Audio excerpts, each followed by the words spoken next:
Bienvenidos. En esta guía les explicaré las bases para la conexión a una base de datos en MySQL utilizando Python.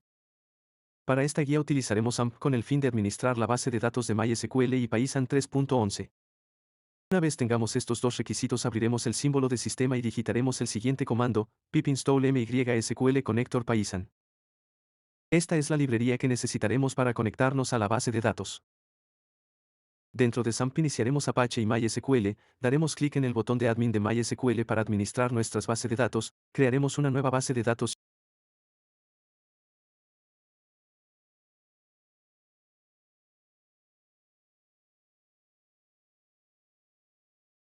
y una tabla nueva, colocaremos un índice, nombre y correo de cliente en este caso. Configuraremos el índice como un INT con primary key y autoincremento, los demás datos como nombre y correo pueden ser varchars con el largo que deseemos. Pasaremos a la programación. En este caso tengo ya preparado el código para explicarlo paso a paso. También podrán encontrar el código en la descripción del video para analizarlo junto conmigo y puedan entenderlo de mejor manera. En primera instancia importaremos la librería que instalamos anteriormente de la siguiente manera. La declaración de las siguientes variables es para el funcionamiento estético y lógico del programa, que no es estrictamente necesario para la conexión a la base de datos.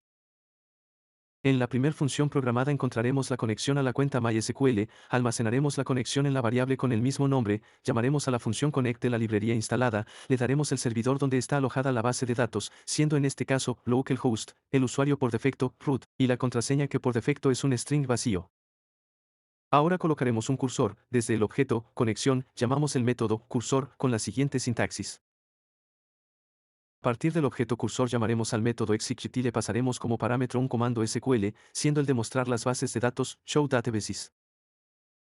Con un ciclo, for, podemos mostrar todas las bases de datos encontradas en el servidor, en este caso almacenaremos los nombres de las bases de datos en una lista llamado BDS para utilizarlo posteriormente.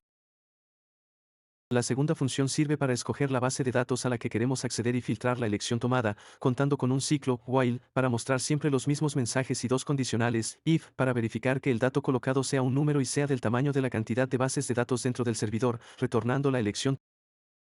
La tercera función tiene como propósito realizar la conexión a la base de datos seleccionada, la variable selección almacena el nombre de la base de datos seleccionada y la llamamos dentro del método connect, para realizar la conexión como hicimos dentro de la primera función retornando dicha conexión. Dentro de la cuarta función emplearemos el mismo método, cursor, y execute, utilizando esta vez el comando SQL, showTables, con un ciclo, for, almacenaremos todas las tablas existentes y las presentaremos. Al igual que en la segunda función filtraremos la elección tomada por el usuario para evitar que el número sea más grande que la cantidad de tablas y sea siempre un número, esta función retornará el nombre de la tabla seleccionada. Para introducir datos dentro de las tablas tenemos la quinta función, donde utilizaremos en el método execute cursor el comando insert into, aquí colocaremos el nombre de la tabla previamente seleccionada, le daremos los nombres de las columnas donde se colocarán los datos, en este caso, nombre y correo, separados por una coma y dentro de paréntesis, añadiremos values y entre paréntesis le diremos cuáles serán los valores de la siguiente manera.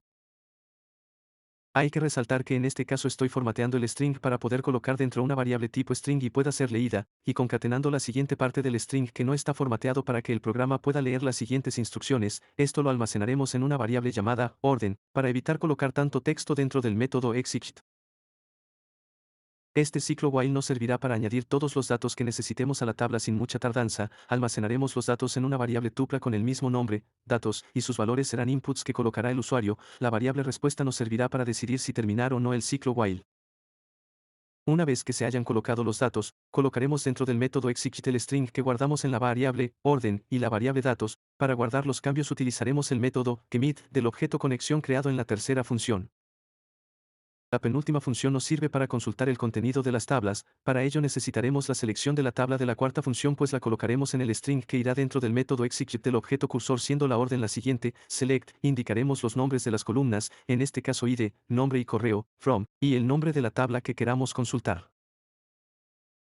Dentro de un ciclo for presentaremos los datos, dentro del ciclo encontrarán código que no es necesario, pero se encuentra con fines estéticos, así como una variable que almacena la lista de las filas en la tabla seleccionada. Esta función retorna la lista de todas las filas dentro de la tabla seleccionada. Por último eliminaremos una fila en base a su ID, utilizaremos la tabla que el usuario seleccione y escogerá un ID, colocaremos en el método execute del objeto cursor el siguiente comando, delete from, aquí colocaremos el nombre de la tabla de la que eliminaremos la fila, where ID es igual a, y aquí pondremos el ID de la fila que queremos eliminar. El siguiente código corresponde a los menús donde se hace la selección de las funciones básicas como consultar las bases de datos, consultar las tablas, añadir datos o eliminar filas. Y listo, así se realiza una conexión a una base de datos con sus funciones básicas de consulta, añadir datos y eliminarlos, con Python.